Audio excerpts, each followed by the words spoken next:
بسم اللہ الرحمن الرحیم نحمدہ ونصلی ونسلم علی رسولہ الکریم۔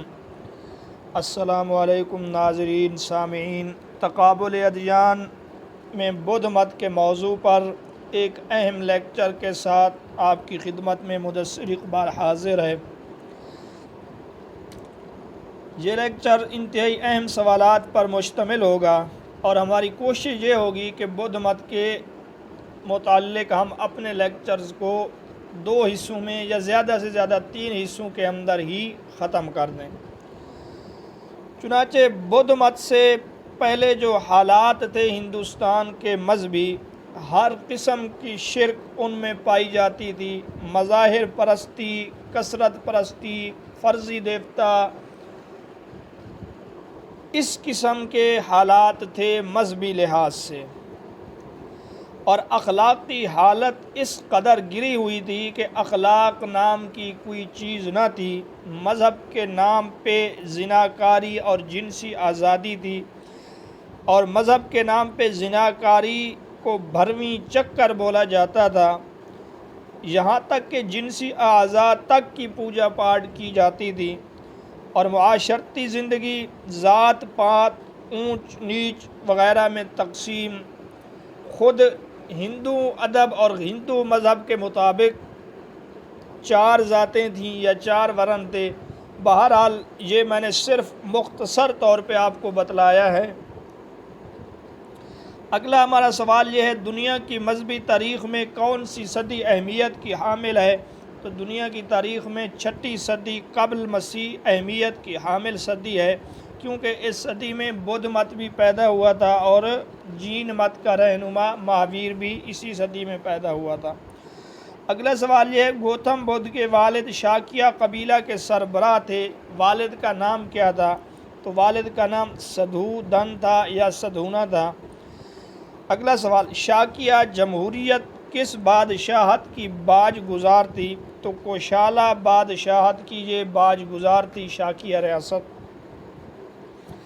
اگلا سوال یہ ہے، گوتم کی ولادت کس باغ میں ہوئی؟ تو لبنی نامی باغ میں یا لبنی نامی باغ میں اس کی ولادت ہوئی ہے۔ اگلا سوال یہ ہے، گوتم کی والدہ کا کیا نام تھا؟ تو ان کی والدہ کا نام تھا مہا مایا۔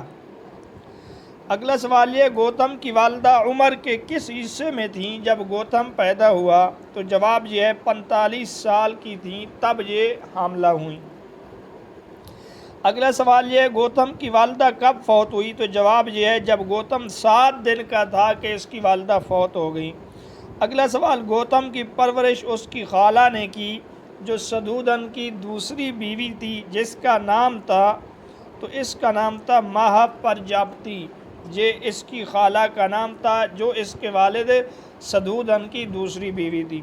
اگلا سوال، گوتم کی ماں اور خالہ تعلق رکھتی تھیں کولی قبیلہ سے، یہ کولی قبیلہ کے راجا کی بیٹیاں تھیں۔ اگلا سوال یہ، کتنی کہانیاں گوتم کی پیدائش کے متعلق بیان کی جاتی ہیں؟ تو 5047 کہانیاں اس کی پیدائش کے متعلق بیان کی جاتی ہیں۔ ان میں سے ایک مشہور کہانی یہ بھی ہے کہ پیدائش سے قبل ان کی والدہ نے خواب میں یہ دیکھا کہ ایک ہاتھی ان کے پہلو کو چیر کر ان کے اندر داخل ہوا اور یہ گھبرا کر اٹھیں۔ اسی طرح وہ کہتے ہیں کہ جو کھارا پانی تھا وہ میٹھا ہو گیا، کائنات کے اندر روشنی پھیل گئی، زلزلے آ گئے وغیرہ وغیرہ۔ اگلا سوال یہ، گوتم کی ولادت کے کتنے سال بعد گوتم کی جائے ولادت پر راجا اشوک نے ایک پتھر نصب کرا کے اس کی تاریخی حیثیت کو مستند و مسلم بنا دیا؟ تو جواب یہ ہے 316 سال بعد وہاں پر اس باغ میں جس جگہ پہ اس کی ولادت ہوئی، راجا اشوک نے ایک پتھر نصب کرا دیا جو آج تک بھی موجود ہے۔ اگلا سوال یہ، گوتم کب پیدا ہوا؟ تو 563 قبل مسیح میں یہ پیدا ہوا ہے۔ اگلا سوال یہ، گوتم کا کیا نام رکھا گیا؟ تو اس کا نام سدھارتھ رکھا گیا۔ قبیلے کے نام پر گوتم کا نام کیا رکھا گیا یا قبیلے کے نام پہ اس کو کیا کہا جاتا ہے؟ تو ساکیہ منی یا شاکیہ منی، یعنی ساکیوں کا یا شاکیوں کا بزرگ۔ اگلا سوال یہ، بدھ سنسکرت زبان کا لفظ ہے، اس کے معنی کیا ہیں؟ تو بدھ سنسکرت زبان کا لفظ ہے، اس کے معنی ہے نور، عارف، معرفت، پہچان، یعنی ایسا شخص جسے معرفت الہی حاصل ہو گئی ہو۔ چونکہ بدھوں کا عقیدہ ہے کہ ان کو نروان حاصل ہوا، اس وجہ سے ان کو بدھ بھی کہا جاتا ہے۔ اگلا سوال یہ، گوتم کی شادی کتنے سال کی عمر میں ہوئی؟ تو 16 سال کی عمر میں ان کے والد نے ان کی شادی کر دی۔ گوتم کی بیوی کا نام کیا تھا؟ تو اس کی بیوی کا نام تھا یشودھرا۔ یاد رکھیے، بعض کہتے ہیں کہ گوتم کی بیوی اس کے ماموں کی بیٹی تھی، اور بعض کہتے ہیں کہ اس کے چچا کی بیٹی تھی۔ گوتم کے بیٹے کا کیا نام تھا؟ تو گوتم کے بیٹے کا نام راہل یا راہل تھا۔ اگلا سوال یہ، سنیاس اختیار کرتے وقت یعنی راہبانہ زندگی شروع کرتے وقت گوتم کی عمر کیا تھی؟ تو اس وقت یہ 29 سال کا تھا۔ اگلا سوال، گوتم کو کتنے سال کی عمر میں نروان حاصل ہوا؟ تو درست جواب 35 سال، یعنی 6 سال تک یہ نروان کے حصول کے لیے مجاہدے کرتا رہا، مشقتیں برداشت کرتا رہا، جنگلوں کی خاک چھانتا رہا۔ اگلا سوال یہ، گوتم کو کس مقام پر نروان حاصل ہوا؟ تو گیا کے پاس اراویلا نامی جگہ پر اس کو نروان حاصل ہوا۔ اگلا سوال، گوتم کو کس درخت کے نیچے نروان حاصل ہوا؟ تو پیپل کے پیڑ یا درخت کے نیچے۔ اگلا سوال یہ، نروان کے حصول کے لیے گوتم نے کتنے سال مجاہدہ کیا؟ تو درست جواب 6 سال، یعنی 35 سال کی عمر میں اس کو نروان حاصل ہوا۔ اگلا سوال یہ، کس جنگل میں نروان کی خاطر بدھ نے اپنے 5 چیلوں کے ساتھ 6 سال گزارے؟ تو درست جواب یہ ہے اراویلا یا اراویلا نامی جنگل میں۔ مراقبہ کے لیے گوتم پیپل نامی درخت کے نیچے بیٹھا، اس دوران کتنے آزمائش سے اسے گزرنا پڑا؟ تو درست جواب ہے 3۔ پہلی آزمائش تو یہ پیش آئی کہ شیاطین نے چاروں طرف سے انہیں گھیر لیا اور دل میں مختلف قسم کے وسوسے ڈالے، اور دوسری آزمائش یہ پیش آئی کہ خوبصورت پریوں نے انہیں گھیر کر دعوت گناہ دی۔ تیسری آزمائش یہ پیش آئی کہ شیاطین کا سردار یعنی ابلیس خود آیا اور ایک بڑے علاقے کی حکومت کی پیشکش کی کہ یہ چھوڑ دیجئے، آپ کو بہت بڑے علاقے کی حکومت دی جائے گی، لیکن کہا جاتا ہے کہ یہ تمام آزمائشوں میں سرخ رو ہوئے۔ اگلا سوال یہ ہے، نروان کی تلاش میں محل سے نکل کر گوتم بدھ نے کہاں جانے کا فیصلہ کیا؟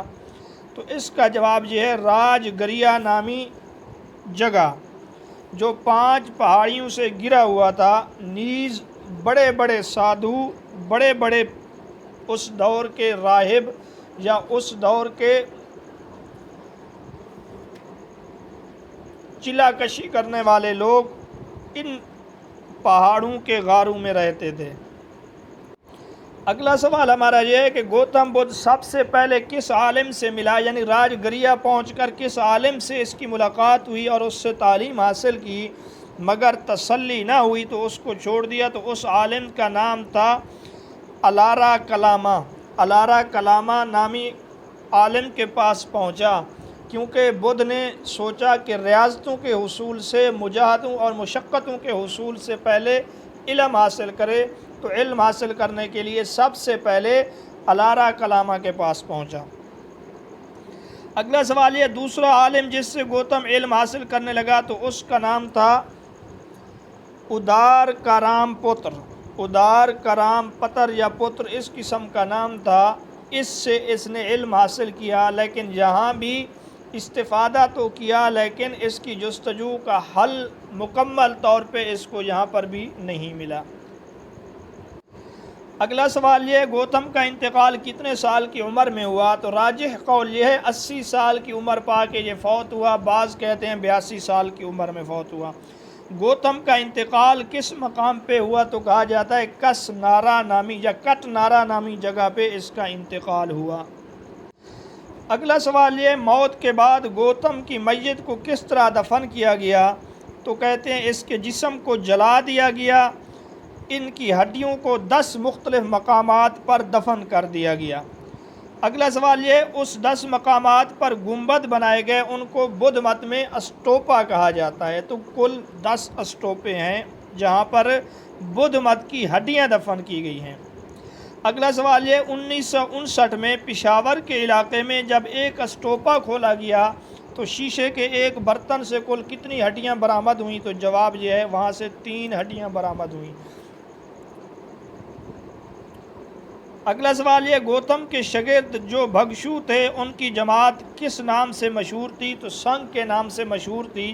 پوچھا جا سکتا ہے کہ بدھ مت کے جو حلقہ ہے یا بدھ مت کے جو شاگرد ہیں ان کی جماعت کو کیا کہا جاتا ہے؟ تو یاد رکھیے سنگھ ان کی جماعت کو کہا جاتا ہے۔ یہ اہم سوال ہے۔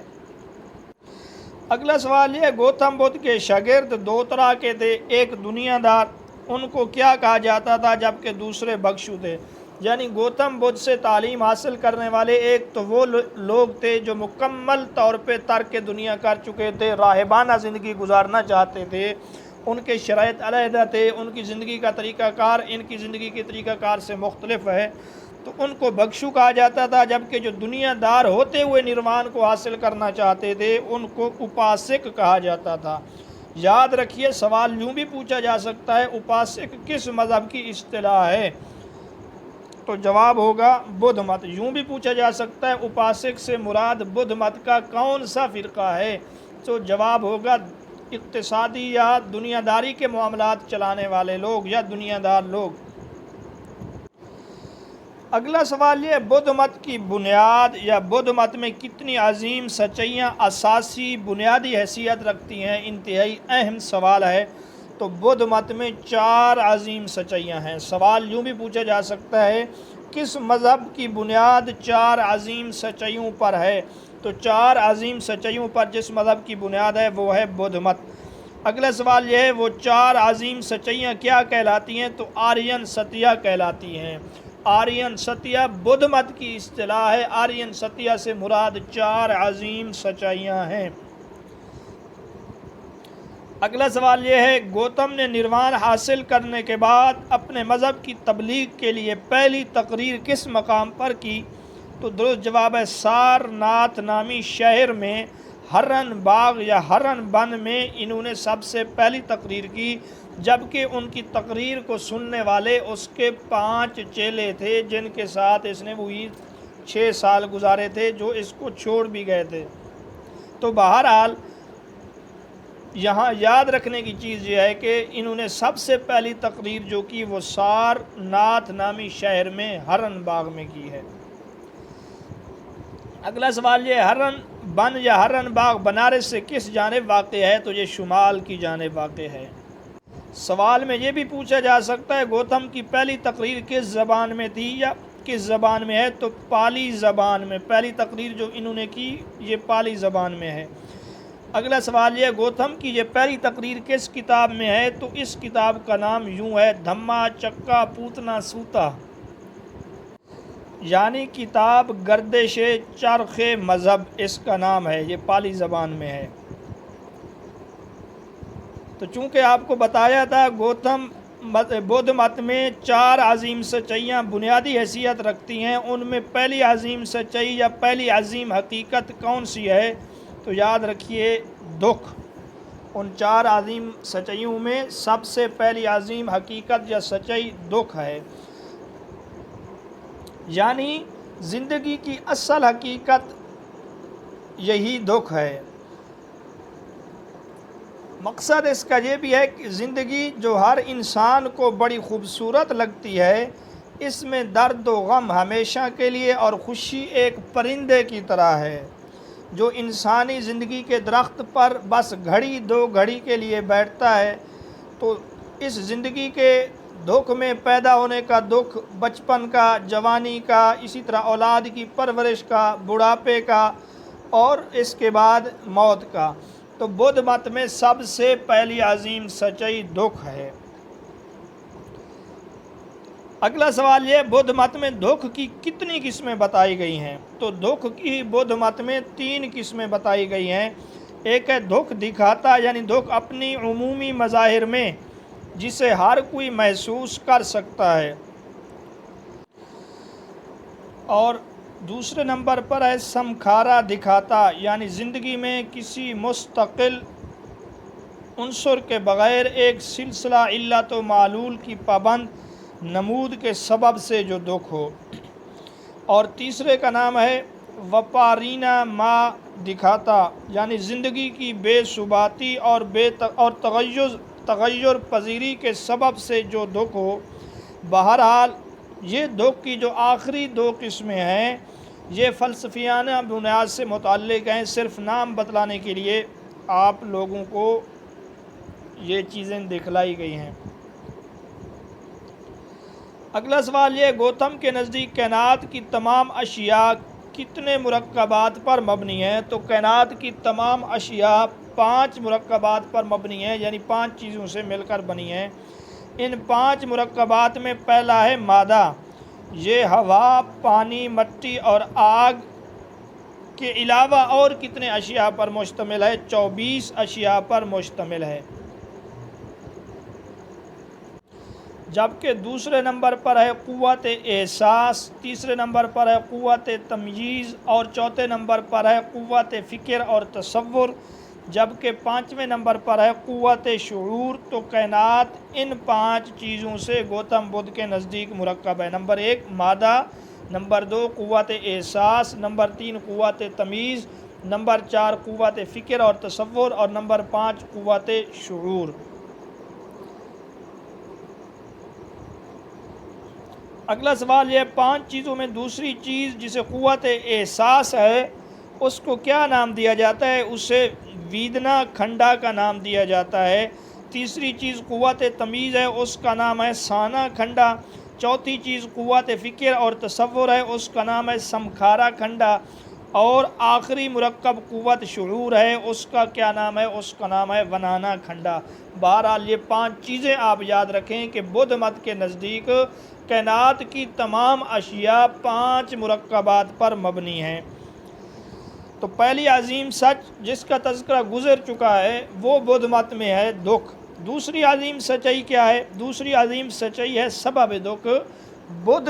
بدھ کہتا ہے کہ دکھ کے اس ازلی اور ابدی کارواں کی کہیں نہ کہیں کوئی علت، سبب اور وجہ موجود ہے۔ اگلا سوال یہ، بدھ مت کے نزدیک سبب دکھ ہے کیا؟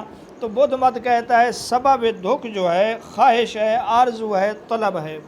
یعنی خواہش، طلب، آرزو انسان کو اس دنیا میں جنم لینے پر مجبور کرتی ہے اور پھر زندگی بھر اسے مختلف صورتوں میں اپنی تسکین کے سامان ڈھونڈنے پر لگائے رکھتی ہے۔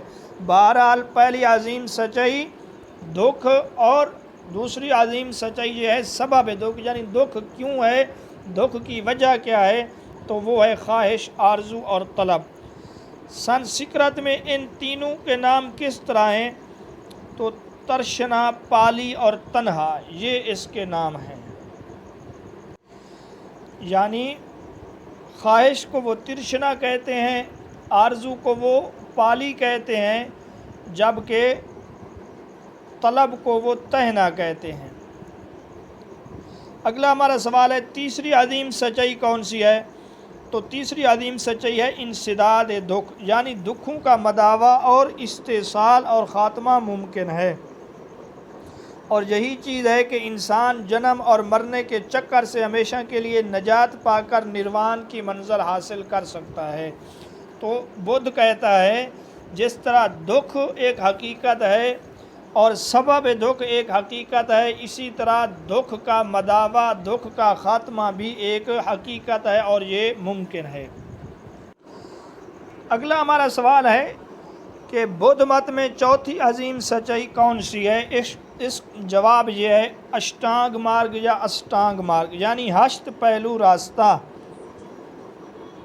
تو پہلی جو 3 سچائیاں تھیں ان کا تعلق تھا نظریاتی اصولوں سے، کہ یہ بدھ مت کا نظریہ ہے، یہ نظریاتی اس کے اصول ہیں۔ اور چوتھا جو عظیم سچ ہے اس کا تعلق عملی طریقہ ہے، عملی پہلو سے ہے۔ یعنی اگر عملی طریقہ اختیار کر کے ان 8 اصولوں پر عمل کر لے، جس کو اشٹانگ مارگ یا اسٹانگ مارگ کہا جاتا ہے۔ اشٹ کا معنی ہے 8 اور انگ کا معنی ہے جز، مارگ کا معنی راستہ ہے۔ تو بہرحال یہ 8 چیزیں ہیں بدھ کہتا ہے ان کے اوپر عمل کر کے دکھوں کا خاتمہ اور مداوع ممکن ہے۔ وہ 8 چیزیں یہ ہیں: صحیح نظریہ، صحیح ارادہ، صحیح گفتار، صحیح عمل، صحیح رزق، صحیح کوشش، صحیح ہوشیاری اور صحیح مراقبہ۔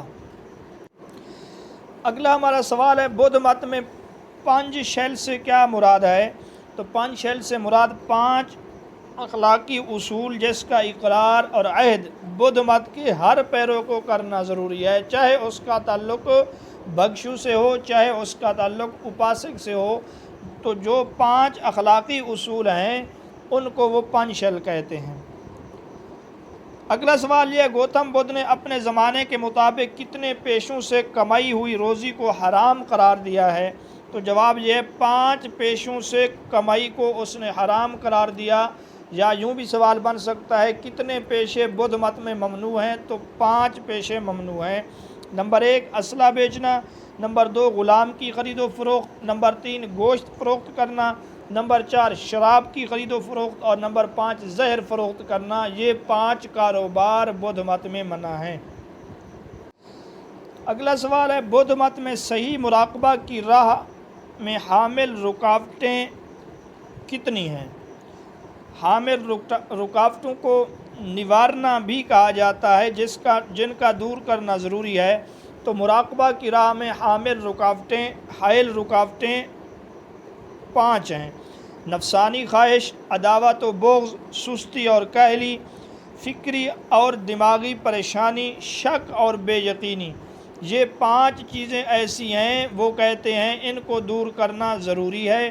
ان کی جگہ انسان کو یہ چیزیں حاصل ہونی چاہیے: قلبی اطمینان، اور عداوت و بغض کی جگہ محبت آمیز مسرت، سستی اور کہلی کی جگہ پہ چستی اور ہوشیاری، اور فکری اور دماغی پریشانی کی جگہ پہ ذہنی سکون اور خوشی، شک اور بے یقینی کی جگہ پہ ایمان اور یکسوئی پیدا کرنی ہوں گی۔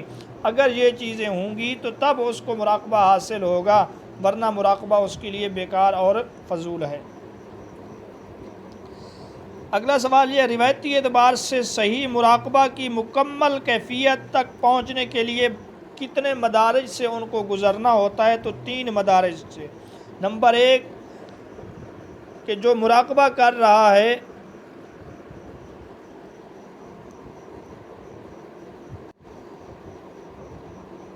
تو اس کو یہ سوچنا چاہیے تمام وجود فانی ہے، تمام وجود دکھ ہے، تمام وجود کسی مستقل عنصر سے خالی ہے، کھوکھلا ہے، مقصد ہے۔ اگلا سوال یہ ہے بدھ مت میں مذہبی زندگی کا مقصود کیا ہے، یا بدھ مت میں ویسے زندگی کا مقصود کیا ہے؟ اگر سوال پوچھا جائے تو نروان، بدھ مت میں زندگی کا مقصد نروان کا حصول ہے۔ اگلا سوال یہ ہے کتنے سال تبلیغ کے بعد 45 سال تبلیغ کرنے کے بعد گوتم کا انتقال کب ہوا؟ تو 483 قبل مسیح میں اس کا انتقال ہوا۔ ہمارا اگلا سوال ہے بدھ مت کا پہلا اجلاس کس کی زیر صدارت ہوا؟ تو جواب یہ ہے بدھ کے مایا ناز شاگرد مہا کشپا کے زیر صدارت ہوا۔ اگلا سوال یہ ہے اس اجلاس میں کتنے بھکشوں نے حصہ لیا؟ تو اس اجلاس میں 5 بھکشوں نے حصہ لیا، جن میں 499 اور تھے، جبکہ 500واں بھکشو جو تھا وہ اس کا مایا ناز شاگرد یعنی بدھ مت کا مایا ناز شاگرد انت تھا۔ اگلا سوال یہ کس راجا کی زیر سرپرستی یہ اجلاس منعقد ہوا؟ تو اس کا جواب یہ ریاست مگدھ کے راجا اجات اشترو کی زیر سرپرستی جو دارالحکومت تھی ان کی راج گرہا یا راج گریہ، وہاں پہ یہ اجلاس منعقد ہوا۔ اگلا سوال یہ اس اجتماع کے نتیجے میں بدھ مذہب کے کون سے حصے مرتب کیے گئے؟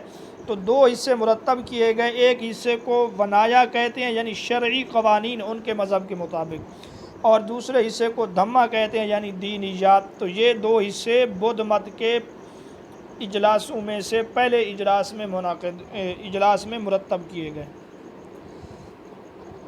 اگلا سوال یہ دوسرا اجتماع بدھ مت کے انتقال کے کتنے سال بعد اور کہاں ہوا؟ تو دوسرا اجلاس 383 قبل مسیح میں بدھ مت کی وفات کے 100 سال بعد وشالی کے مقام پر یا وشالی کے مقام پر جو بنارس میں ہے وہاں پر یہ اجلاس منعقد ہوا۔ اگلا سوال، اس اجتماع کا کیا نتیجہ نکلا؟ اس اجتماع کی وجہ سے بدھ دھرم 2 فرقوں میں بٹ گیا، تقسیم ہو گیا۔ ایک فرقے کا نام ہنایان اور دوسرے کا نام مہایان تھا۔ بدھ مذہب کے فروغ و اشاعت کی تفصیل میں سب سے زیادہ اہمیت راجہ اشوک کو حاصل ہے۔ تو سوال یہ ہے، راجہ اشوک موریہ خاندان کا کون سا بادشاہ تھا؟ تو یہ تیسرا بادشاہ تھا۔ اگلا سوال یہ ہے، راجہ اشوک کب تخت نشین ہوا؟ جبکہ 300 قبل مسیح میں یہ پیدا ہوا تھا۔ تو جواب یہ ہے، یہ 270 قبل مسیح میں تخت نشین ہوا، یعنی اپنی پیدائش کے 30ویں سال یہ تخت نشین ہوا۔ اگلا سوال، اپنی حکومت کے کس سال راجہ اشوک کا دل جنگوں سے بھر گیا؟ تو حکومت کی 8ویں سال، ورنہ اس کا دادا اور یہ جنگ کر کے علاقوں کو فتح کرنے کے بڑے شوقین تھے۔ اگلا سوال، راجہ اشوک کے زمانے میں بدھ مت کا تیسرا اجتماع کہاں منعقد ہوا؟ تو تیسرا اجتماع راجہ اشوک کے زمانے میں پاٹلی پتر میں منعقد ہوا۔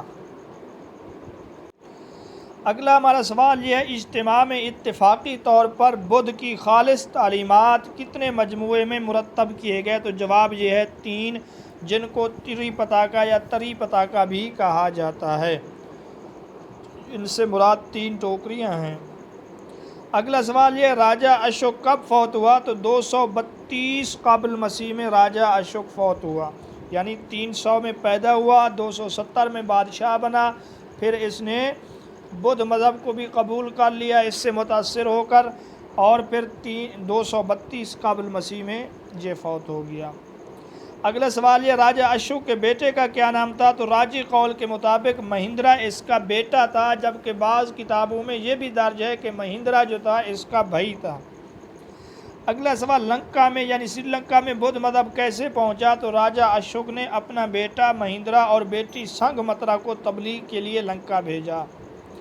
اگلا سوال یہ، بدھ مت میں آزاد خیالوں کا فرقہ کیا کہلاتا ہے؟ تو آزاد خیالوں کا فرقہ مہایان، جبکہ قدامت پسند فرقہ ہنایان کہلاتا ہے۔ مہایان، ہنایان، تری پتاکا، نروان اور اشٹانگ مارگ یا 5 اخلاقی پہلو جن کو پنچشل کہتے ہیں، یا بدھ مت میں 10 ممنوع احکام، بدھ مت میں سنگھ کا تعارف، بدھ مت میں پناہیں، ان تمام چیزوں کے بارے میں ہم انشاءاللہ ایک علیحدہ لیکچر میں آپ کو بتلائیں گے۔ خوتن میں، اگلا سوال، خوتن میں پہلی بدھ خانقاہ کب قائم ہوئی؟ خوتن یہ ایک ریاست کا نام تھا، تو 211 قبل مسیح میں۔ اگلا سوال یہ، خوتن نامی ریاست کس نے قائم کی تھی؟ تو جواب یہ، راجہ اشوک کے بیٹے کستنا نے 240 سال قبل مسیح میں خوتن میں ایک ریاست قائم کی، اور 211 قبل مسیح میں وہاں بدھ مت کی پہلی خانقاہ تعمیر ہوئی ہے۔ اگلا سوال یہ، کس صدی عیسوی تک چین کی غالب اکثریت بدھ مذہب کی پیرو بن چکی تھی؟ تو جواب یہ ہے 5ویں صدی عیسوی میں بدھ ہندوستان سے نکل کر چین تک پہنچ چکا تھا۔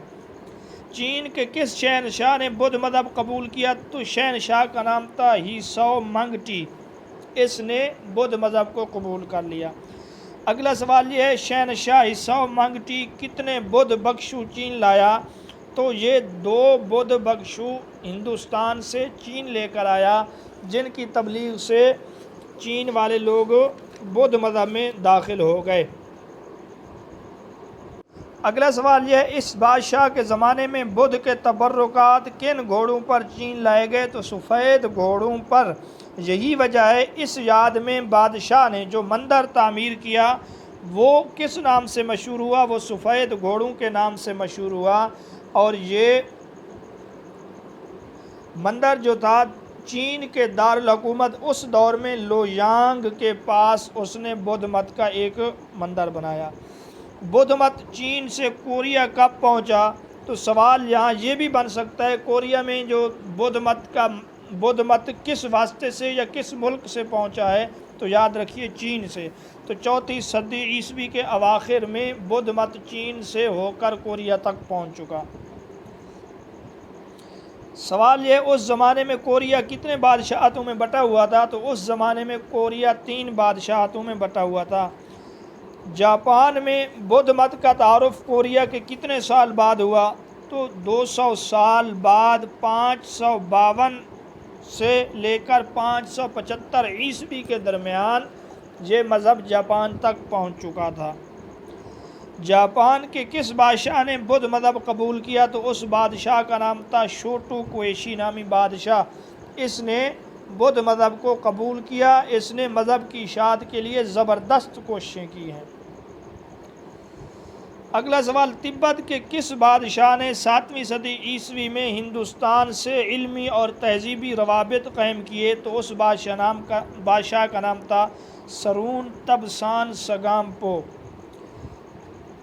اگلا سوال، اس بادشاہ نے تھونمی سام بوتھا کی قیادت میں کتنے افراد کی ایک قابل جماعت ہندوستان میں علوم و فنون سیکھنے کے لیے روانہ کی؟ تو 16 لوگ اس نے علوم و فنون کے سیکھنے کے لیے ہندوستان روانہ کیے۔